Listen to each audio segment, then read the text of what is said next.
All right, man. Welcome everyone to the Chronic Couch. I'm Eric Sinsley, I'm Chris Eversley. and we are sitting here today because we both have been on a journey, different journeys, but nonetheless a journey ignited by sports and injury, ultimately leading us to sitting here with chronic pain, living with chronic pain on a daily. How are you feeling today? It's been a hell of a week, which I'm sure you can relate to, but I Yeah, think the main thing is that we're here. yeah. This has been something we've been trying to create for just about a month now, and this is the first episode. So hopefully y'all enjoy it out there because we put a lot of energy into this and we realize that there's a lot of people out there who go to the doctors and don't get answers and don't feel as though they have a community. So that's the point of why we're here. Hopefully you enjoy the chronic couch with us, and we got quite a couple stories to tell from along the way. Yeah, so Chris and I met through a run club, West Hollywood Run Club.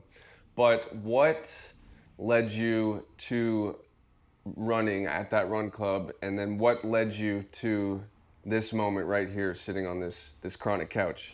Well, two different people lived in both of those situations, right? So I think for me, what led me to the run club was I started running during the pandemic because all the gyms were closed. So really just got in love with it because you can get outside, enjoy some fresh air, and go about your business.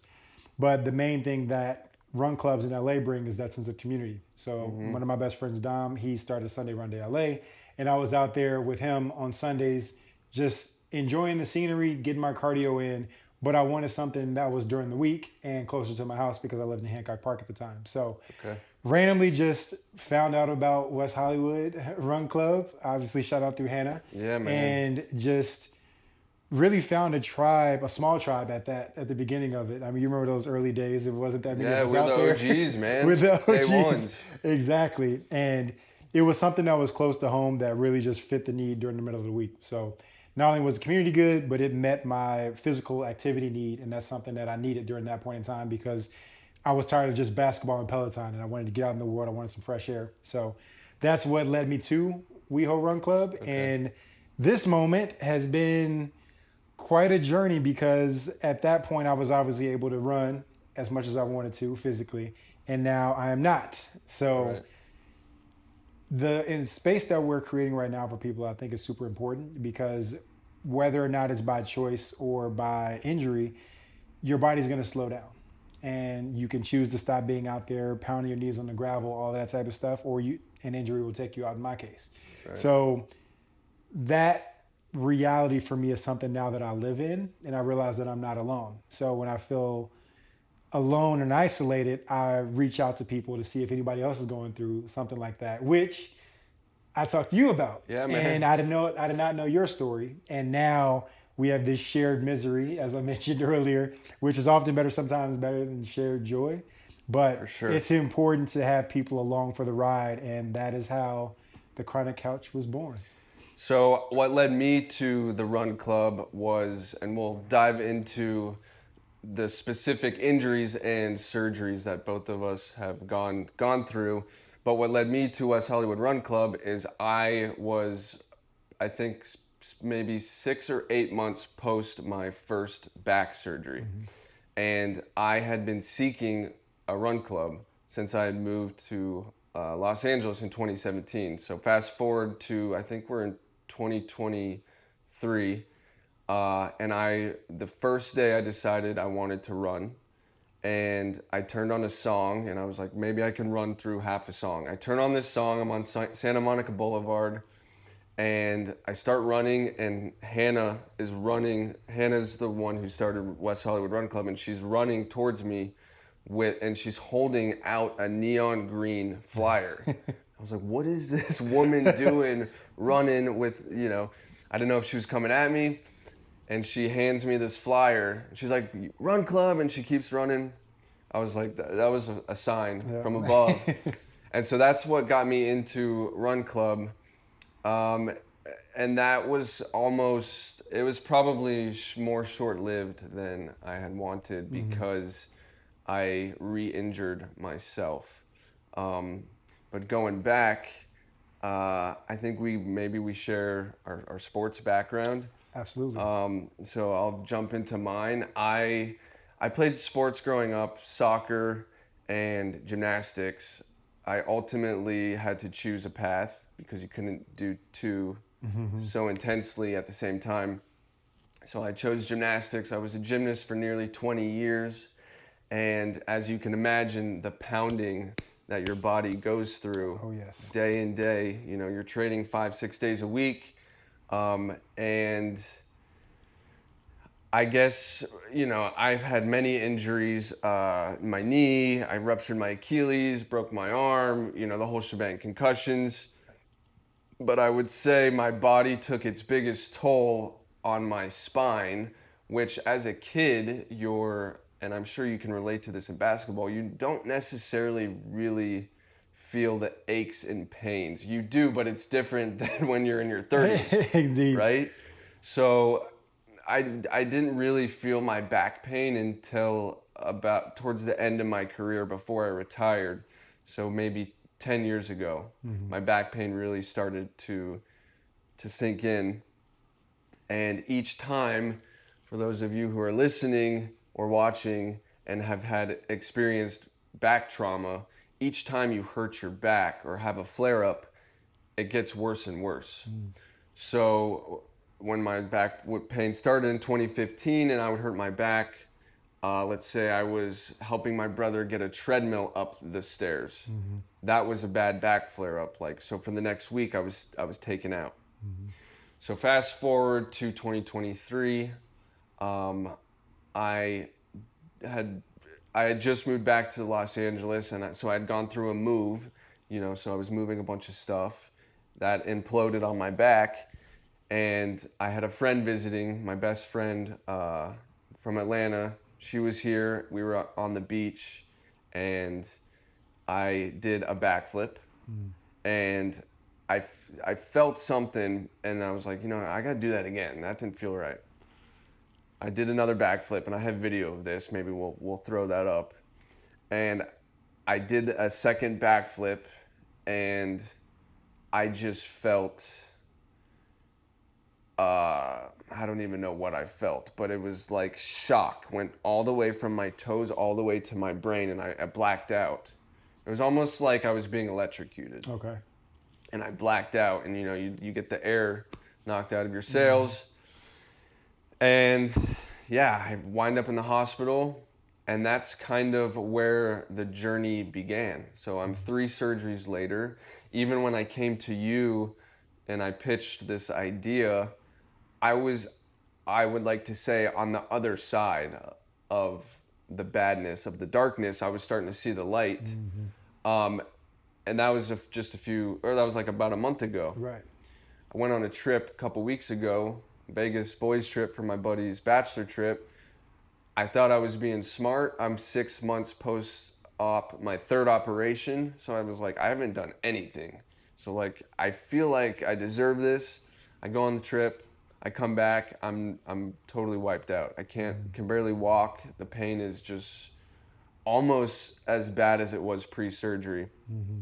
And I think that's where I'll leave it with where I'm at right now. Right. I think we can tap into what I'm trying to do to recover. For instance, I just found a genius masseuse. I hope. Fingers crossed. Fingers Indeed. crossed. And yeah, that's kind of where I'm at now. I know you can relate to having an athletic background. Can you tell us a little about that? I know you played basketball and you were professional basketball player. Yeah, it's been quite a bit of a journey, just because played in high school, high level, got a college scholarship, didn't work out at my first college, transferred to another college. So getting 2 Division I scholarships is pretty rare. So taking that experience and really understanding that I'm blessed to be in this position. But again, I'm young, I'm in my teens, I'm just going through the motions, but you really don't understand the impact that your body's going through in those moments. And then it's like you're trying to wrinkle the rope in the current moment, but it has to straighten back out at one point, and that happens later down the line. So we're feeling pain in our 20s and 30s that we would have never thought was possible in our teens and early 20s, right? So For me, after I graduated college, I went overseas and I played basketball for 5 years. I went through Asia, Belgium, Europe, Asia, Germany, Malaysia, all throughout Southeast Asia. And I retired in 2019. And for me, I still wanted to play basketball, just not competitively. I just retired. This is enough of my body. I want to get back to the US, start a life, and not that sort of the other. But the part for me was I still love the game, so I wanted to do it. So I would still play a couple times a week and everything and make sure I was getting my cardio in. The one thing I love about basketball is it's mindless cardio. Everybody out there knows if you play, you can go out there for an hour, burn 1,500 calories, go have whatever meal you want because you feel good about yourself, right? Yeah. So fast forward to September of 2024, and I am out for another leisurely game of basketball. I'm playing in 2 or 3 leagues. Like rec leagues? Rec leagues. Okay. So I'm playing 2 or 3 nights a week. No big deal. I've been doing this for the last 3 years since the gyms had opened back up post-COVID. And this night in particular, I'm filling in for a couple of friends because they've got something going on, so they need a fifth. The next day, I'm supposed to go to New York for my birthday to celebrate with my friends out there. Now, again, I've played basketball my entire life, and there's never been a situation where I felt unsure or anything like that. My body's used to certain motions and certain cadences. I know how my body feels and how it moves. So thinking to myself, I'm about to go to New York. It's another day at the office in terms of going out there, getting my cardio in. I know I'm going to go out and be partying in New York, so I'm going to go get my work in now. I want to get a sweat in before I go out here, eat all this food, all these different things. So another night at the office. I go to the gym and game starts off as normal. And I'm literally just dribbling my basketball at full speed, trying to get to the basket. And there's a guy on the side of me, but he's not guarding me. He's kind of touching me, but he's not underneath me or like in my space. But I'm dribbling at full speed and I'm trying to get to the basket. And then all of a sudden I plant and my leg just explodes pretty much. So in my knee right here for people out there, pretty much hyperextends and then goes inwards to dislocate. So you weren't hit. I wasn't You weren't hit. hit from the side. It was the way that you planted your foot and your leg into the ground. Correct. Okay. So pretty much it dislocated or it hyperextended and then went inwards. So basically it's some weird type of torque injury that is extremely rare. But the way to explain it is the 100th of a second that your brain and your body don't sync up to brace for impact, that's when my foot hit the ground. So the odds of it happening are astronomical. And every surgeon, every doctor I've talked to says this is something you only see in a car accident because of the amount of force and the traumatic injury that you've sustained. We've never seen it in an athletic performance situation. We've only seen it in car crashes where people are hit head on or you're smashing into the back of somebody at Their 70. legs smashed. Their legs smashed. There's some sort of compression there. So that is how the injury happened. And I knew being around sports, you know how it is sometimes. You know when you can go home and sleep it off, and you know when you got to go get medical attention Yeah, you right need away. some help. This is one of those situations where I'd seen teammates in practice tear ACLs. I'd seen them hyperextend or torque or whatever. But this in particular felt strange because I couldn't feel my leg. And I was thinking to myself, well, because I tore a ligament doesn't mean I should be numb. Right. So then I get up, I kind of like get some assistance over to the bench, and I'm like, I need to get this checked out. This doesn't feel right. So get in the back of the car, literally fly. Are you walking? No, I'm getting helped out by the Okay. homies. You can't put your leg down. I can't put my leg down. I'm getting helped out by a couple of the homies that I was playing with. They throw me in the back of my girlfriend's car, and she literally shoots me from Santa Monica to Culver. What did you think was wrong, or were you in shock and you were just like, something's wrong? Like, were you thinking? Were you able to think? Were you able to process what was going on? Were you just like 911? 911 now, and there were 2 things, and the first one was an ambulance escort, $2,800. I don't want to pay that. Hey, throw me in the back of the car. Yeah. And unfortunately, that's the sad part about living in America. We have to worry about things like that, right? The cost of transport is going to be astronomical to go 4 miles. So I said, I'm going to thug it out, My homies helped me in the back of my girlfriend's car. We laid the seats down. I'm just laying in the back, just sitting here.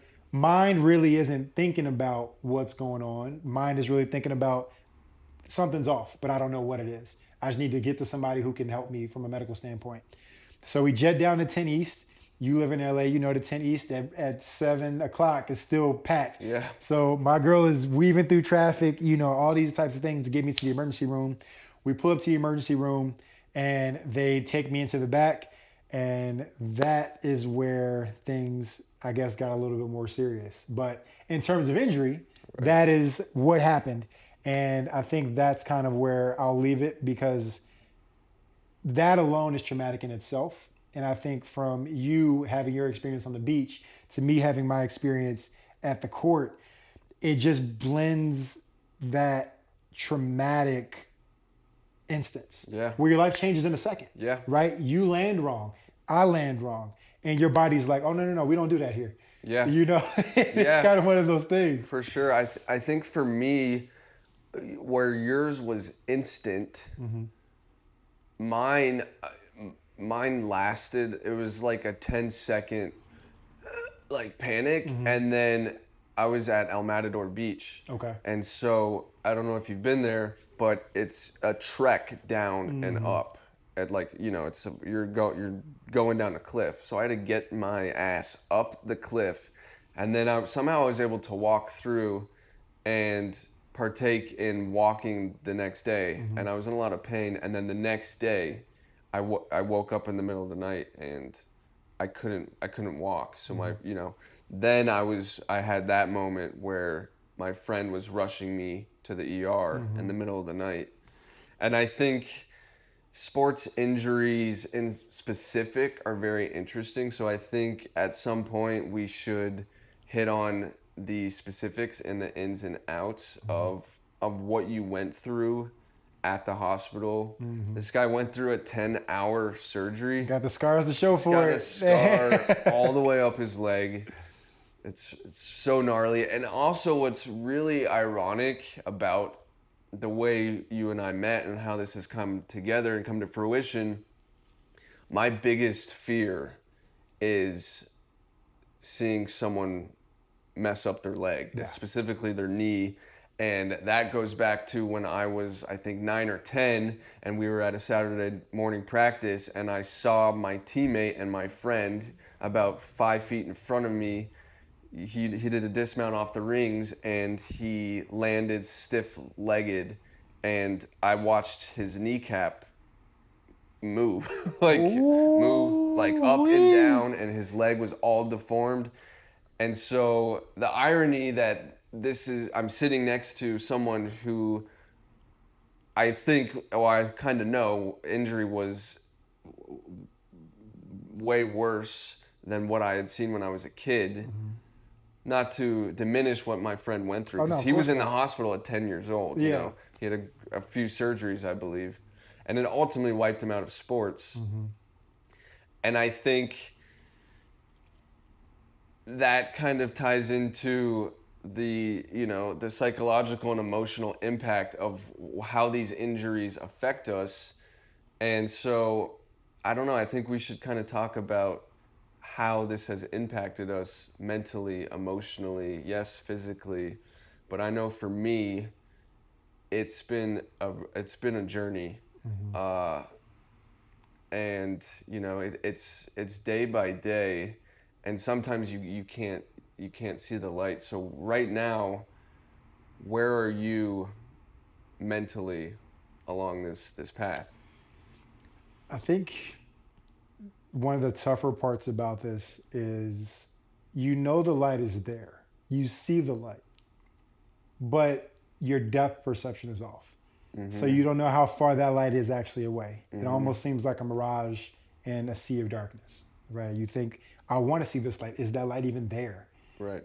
So it's your mind constantly playing tricks on you. And I think for the emotional aspect of it, it takes a toll on you, right? Because you can get a treatment plan laid out, and that is from medical data, medical statistics.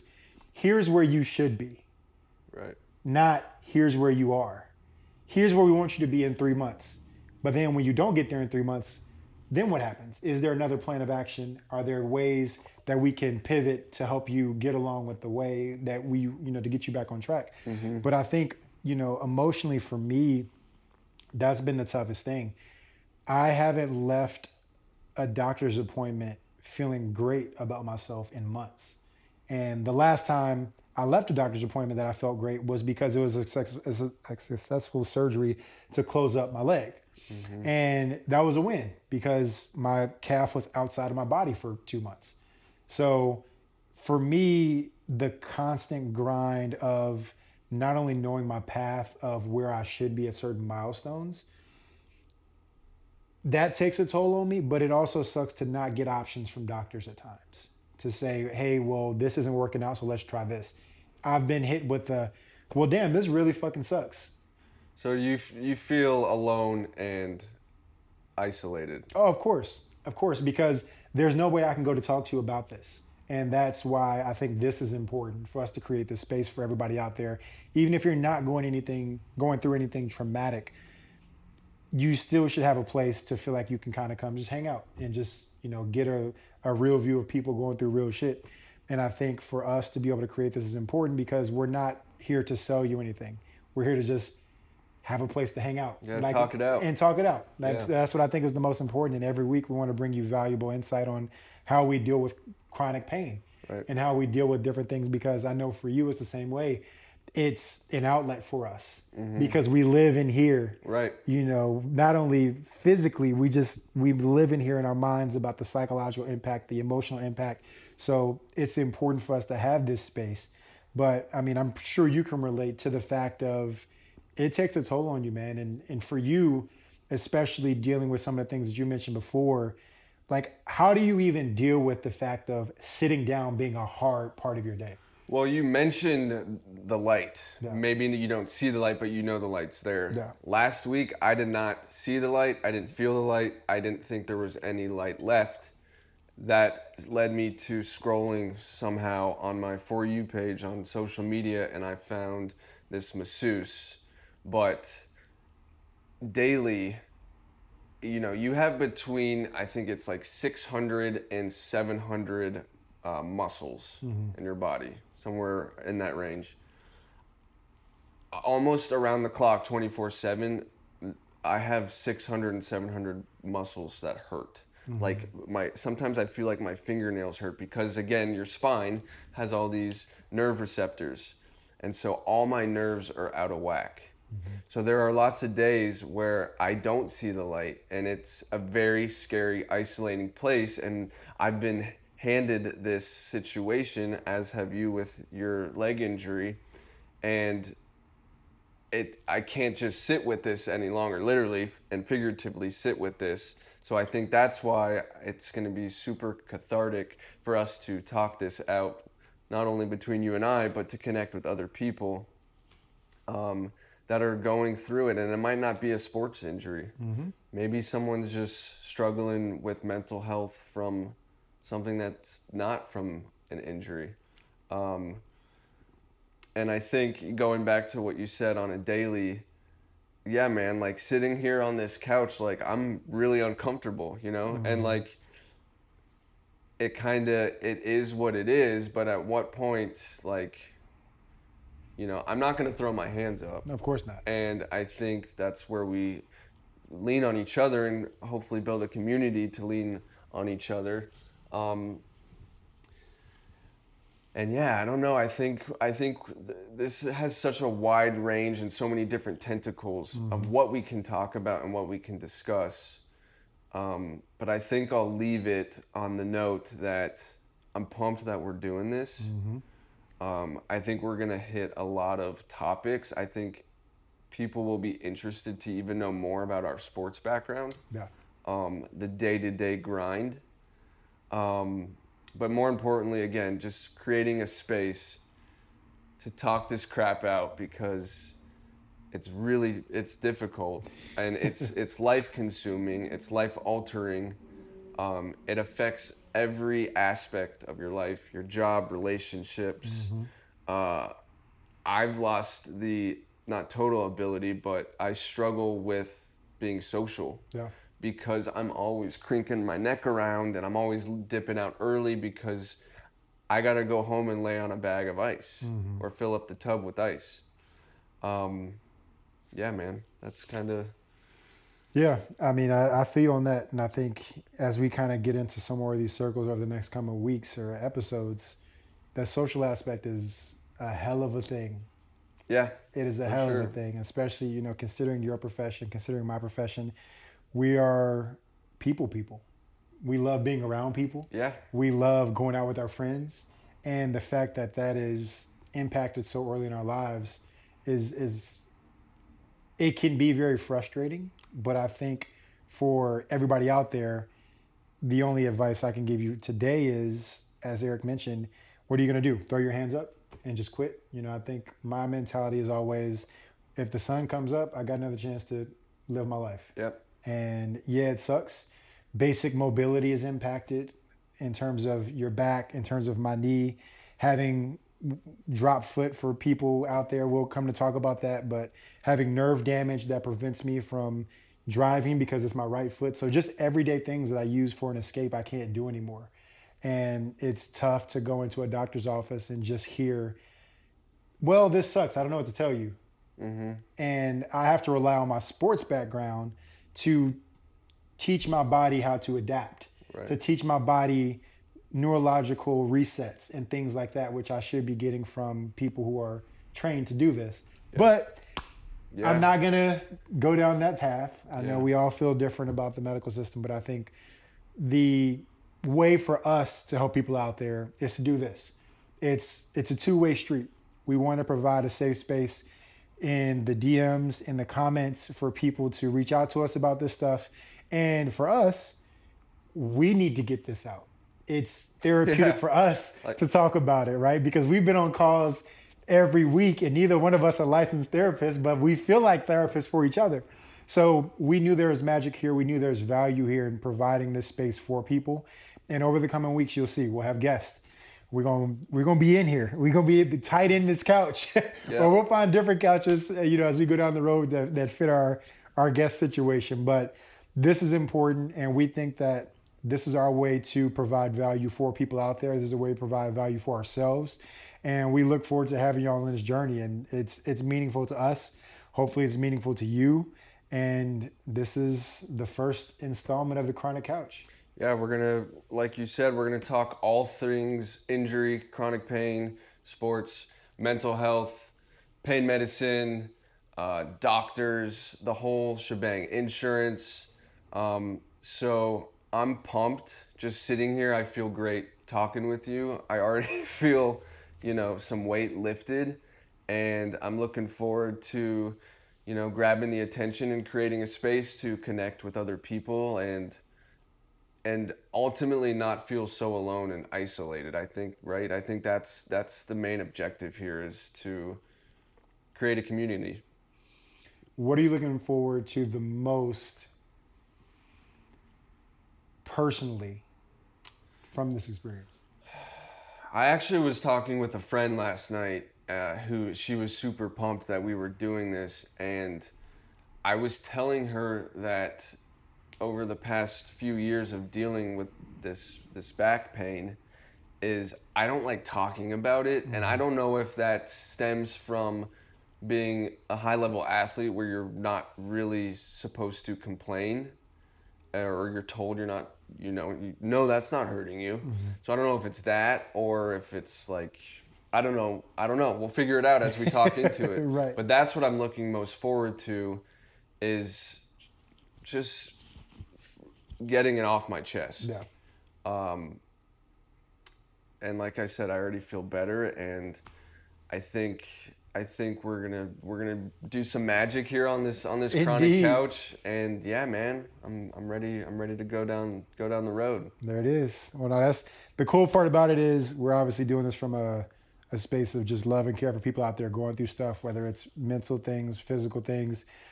I really want this to be a source of inspiration and motivation to just keep going. Because the reason we named this the Chronic Couch is because these are chronic conditions. We're dealing with these daily. These are not linear injuries. So we're not trying to give you a linear experience from a podcasting perspective, because it's not. We have unique situations and we want to talk about these unique perspectives. So whether or not you are going to be healed in 2 weeks or 2 years, we want you to have a spot here on the Chronic Couch. So feel free to reach out to us with any questions. Hopefully you got something from this 30 minutes that we've given you for episode 1. We will be back for the next installment probably next week. And it's been the Chronic Couch, episode 1 in the books. Let's get it, man. That's right. Catch y'all later on.